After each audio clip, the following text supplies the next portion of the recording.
The year was 1958. Rural Ireland was a place of quiet toil and close-knit communities.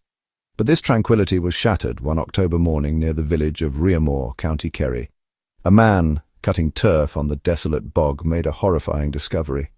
The body of Moss Moore, a reclusive bachelor farmer, lay lifeless. He had been brutally murdered. The news spread like wildfire through the close-knit community. Fear and suspicion gripped the region. Who could have committed such a heinous act?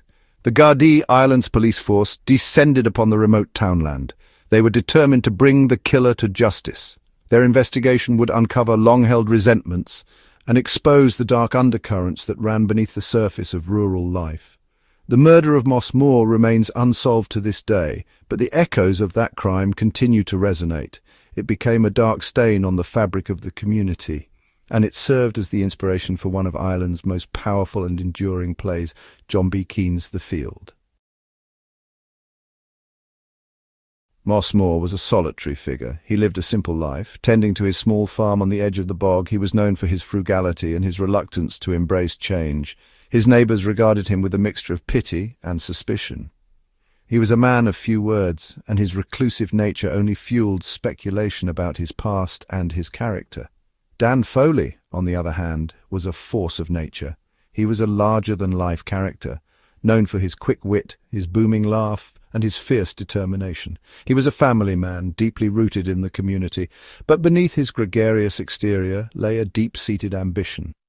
Foley had long coveted Moore's land, believing it to be the key to expanding his own holdings and securing his family's future. The two men were an unlikely pair, thrown together by circumstance and geography. Their contrasting personalities and their shared history made them both neighbours and rivals. And in the aftermath of Moore's murder, their intertwined lives would come under intense scrutiny. The Gardaí investigation quickly focused on Dan Foley. He became the prime suspect. There was no shortage of rumour and speculation in the wake of the murder. Whispers followed Foley as he went about his business. People recalled heated arguments between Foley and Moore over a disputed right-of-way. Others claimed to have seen Foley near Moore's cottage on the night of the murder. The evidence against Foley was entirely circumstantial, but it was enough to cast a long shadow of suspicion over him and his family.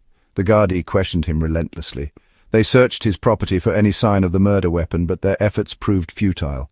Foley maintained his innocence. He insisted that he had nothing to do with Moore's death, but the cloud of suspicion lingered.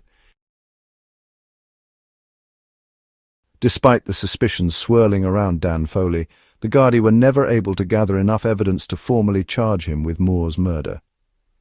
The investigation eventually went cold. The lack of a resolution left the community in a perpetual state of unease. The murderer walked free among them. The question of who killed Moss Moore became a haunting presence in the lives of those who lived in the shadow of the bog. Some believed that Foley had indeed committed the crime and had somehow managed to escape justice. Others maintained his innocence, convinced that the real killer was still out there. The passage of time did little to quell the rumours or to heal the divisions that the murder had exposed.